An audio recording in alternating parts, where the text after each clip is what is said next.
Yes. I mean, Okay. it's yeah, it's And then what right. happens? And I finally get the rock. What'd you do? I hit her with the rock. How many times do you think you hit her? I hit her 2 times. And when you did, was she still holding on to your testicles? Yes. At least initially? Yes.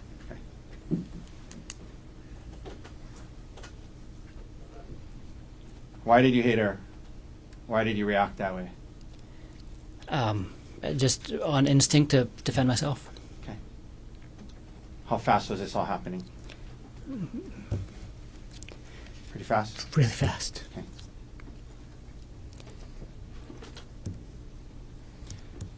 In between when she hit you with the rock and in between the time she hit you with the rock and when you hit her with the rock, were you able to safely retreat and get away from her? No. Yeah. Why not? She was holding on to me. Including your testicles? Yes. Did you hit her in the face or the eye with the rock? No. Where you said 2 times, where did you hit her? On the side of the head. Okay. So we've seen these photos of the stellate laceration. You caused that by hitting her, right? Yes. Okay. Did you continue to hit her after those 2 hits? No. And why not? Because she stopped fighting. She let go of my testicles, and I was Okay. able to stand up. And then you stopped.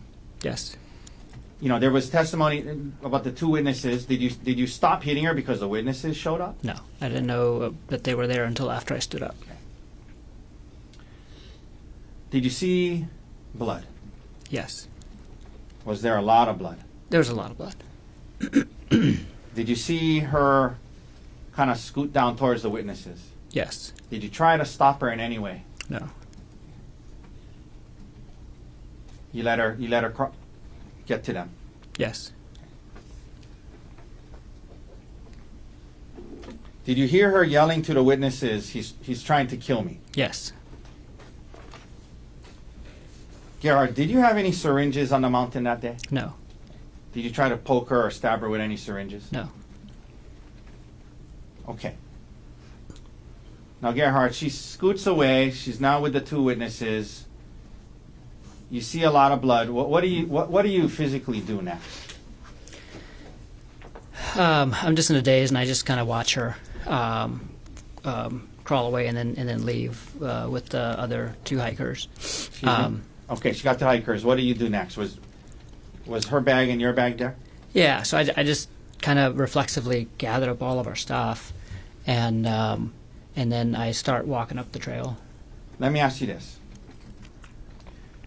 At this point, immediately following what just happened, you saw, you guys had this scuffle.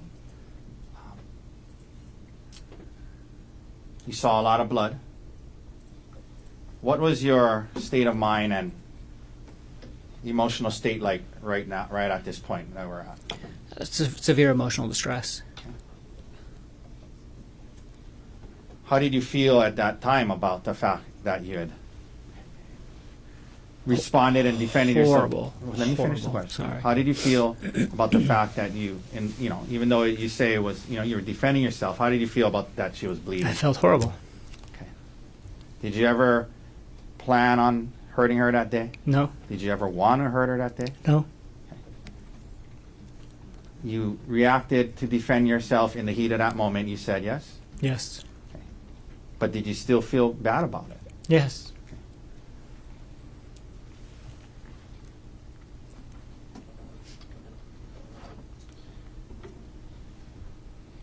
You mentioned that you were in some kind of extreme emotional distress, I think you said. Okay.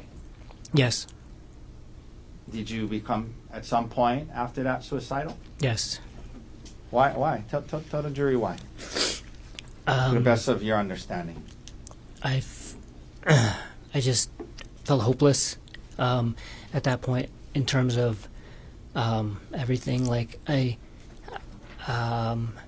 felt horrified about what I did to her. Like that I caused this to her. That I had resorted to violence against my wife, the person who I loved the most in the world, and just kind of felt hopeless in terms of our relationship too. Okay. And That being said, I mean, in that moment, were you defending yourself when you reacted that way? Yes. Yes. What did you do next? Now you're heading up the hill. What do you do next? I just kind of kept walking up and kind of got to the same place that I had made it the last time, where the trail opens up and you're finally on the ridge, and Were you thinking about jumping? I mean, I'd already decided. I decided to jump, and kind of last second was made the decision to call Emile just to say goodbye. Okay. So this incident happens. You talked about the emotional state you were in. Did you believe your marriage was over? Yes. Did you believe you heard her yelling to the other people that he's trying to kill me? Yes. You saw how bloody she was? Yes. Did you believe that your career could be over? Yes. Okay. Did you you became suicidal? Who's the one person in the world you wanted to call My son Emile. before you jumped? Yes. Okay. Were you in a good state of mind when you made that call? No. How do you feel about the fact that you put him in that position and made that call to him? So many feelings, because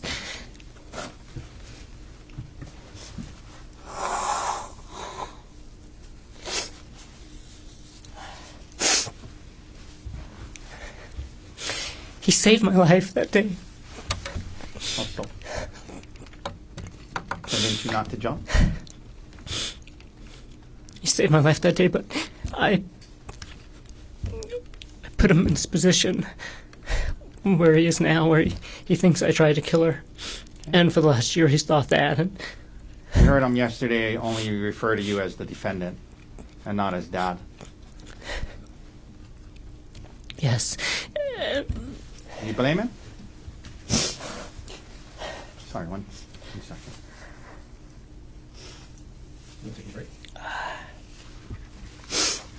No, I don't blame him. I had such good intentions of calling him, but in the sense that you wanted to say goodbye. Yeah, I wanted just to say goodbye and tell him how he's an amazing person, and he should live his life to the fullest. And okay. Okay. Let me stop you there. Okay. Okay. Let's talk a little more specifics about the call. Okay. First of all, where were you when you faced? Well, was it a FaceTime? It was FaceTime, yes. Okay. Where were you when you did this FaceTime call? It was in a spot where the trail wasn't right next to the cliff edge, because the cliff edge at that point wasn't really an edge. It was like a 10-foot kind of sloped part, and then the edge. And so I was basically between the cliff edge and the trail, kind of hanging on to the side of the mountain. Was it a pretty kind of steepish area? Yeah, very steep. And were you kind of like on the side of the mountain? Mm-hmm. Sorry, you gotta. Yes, sorry. Okay. And so just to be clear, the place you FaceTimed him from, was that the place that the incident took place? No. Okay. On the FaceTime, would it have looked like you were on kind of the edge of a mountain? Yes. Were you on speakerphone? Yes. I mean, like holding it where he could see your face? Yes. Now, and I showed him the view and where I was. Like, there was testimony from police officers that it was a windy day and notoriously windy area. Do you recall it being pretty windy that day? It was windy, yeah, up there. So you're on the side of a cliff, mountain. You have him on speaker on FaceTime. It's windy. Is that right? Yes. Okay. You were extremely emotional at that time? Yes. Okay. So that's the context of this phone call, correct? Yes. Did you tell him that Arielle you were calling him to say goodbye, is that right? Yes. Okay. Was your purpose to explain to him every last detail of what happened? No. Okay. But you did tell him several things, right? Yes. Did you tell him that Arielle had been having an affair? I did. Okay. Did you tell him that, she got hurt, her head was bleeding? Yeah, after he asked about the blood on my shirt. Now, did the word kill come up in the conversation? It probably did. What do you recall explaining to him about that? I don't recall explaining. The only thing I can think of is that I said that she said I tried to kill her. Okay. So let's back that up. Yeah. So you told him that the blood was hers, yes? Yes. And you're telling him that you're going to jump. And yes. Okay. And did you tell him something about? Well, we're going to get to the part about the police. But you're telling him about how you're going to jump, and you're saying you heard her say to the witnesses, he tried to kill me. Okay. Were you explaining that to Emil? No. So What I were was you saying?